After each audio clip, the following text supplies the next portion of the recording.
Mwongozo wa kujifunza Biblia. Hili likiwa ni somo la 9 la robo hii ya kwanza ya mwaka 2026. Somo linalosema upatanisho na tumaini. Leo ni Februari 22, siku ya Jumapili. Mada ikisema mmepatanishwa kutoka katika matendo mabaya. Somo la Kolosai 1:21 hadi 22. Paulo anadokeza nini kwa kurejelea kwake kufarikishwa na kuwa adui? Na ni nini matokeo ya mwisho yanayotarajiwa ya kifo cha Kristo? Tazama pia Waefeso 5:27. Paulo daima anamwelezea binadamu kuwa ni mbaya, angalau binadamu mbali na haki ya Kristo. Na ni nani leo karibu miaka 2000 baadaye angeweza kukanusha au kubishana na maoni hayo? Mtu fulani aliwahi kusema kwamba fundisho moja la Kikristo ambalo halihitaji kuchukuliwa kwa imani ni hali ya dhambi ya binadamu. Hata hivyo, tangu kuingia kwa dhambi, Mungu amechukua hatua ya kutupatanisha licha ya uovu wetu na yeye mwenyewe. Yaani, tangu mwanzo, Mungu amefanya kazi ya kutatua tatizo la dhambi. Hata kama ufumbuzi ungekuwa kupatikana tu katika kifo chake msalabani. Katika bustani ya Edeni, yeye alimwita Adamu, kazi yake bora kabisa ya uumbaji. Uko wapi? Mwanzo 3:9. Na leo anaendelea kumtafuta kondoo wake mmoja aliyepotea, sisi. Anatutafuta mmoja baada ya mwingine.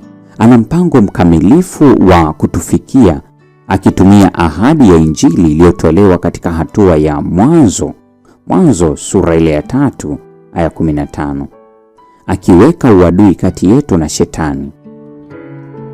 Wakati mwingine Injili inafanywa kuwa ngumu na ya kinadharia kiasi kwamba inakosa maana ya kivitendo kwa maisha ya karne 21.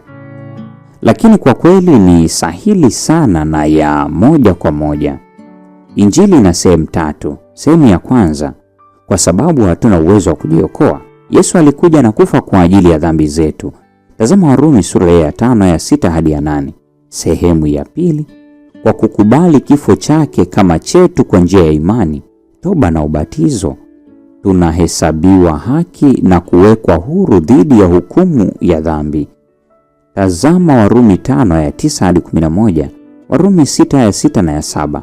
Sehemu ya 3, maisha tunayoishi sasa ni matokeo ya kuunganishwa na Kristo kupitia uzoefu uweza wake unaoumba upya na kuishi kwake ndani yetu.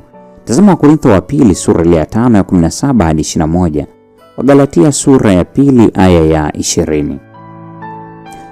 Hizi si kwamba ni hatua au matukio tofauti, zinaweza kutokea zote mara moja, mara tu tunapokuwa tayari kumpokea Yesu maishani mwetu, na zinaweza kufanywa upya kila siku tunapojitoa kwake kila asubuhi. Bila kujali jinsi kila mmoja wetu alivyopata uzoefu wa kazi ya Kristo ya wokovu katika maisha yetu, msingi daima upo juu ya kifo cha Yesu. Hilo tunapaswa kukumbuka daima. Unapojitazama tabia yako na hali yako wa ndani kabisa, unachokiona kinakuambia nini kuhusu hitaji lako la msalaba? Mungu atubariki sote na nikutakia wakati mwema.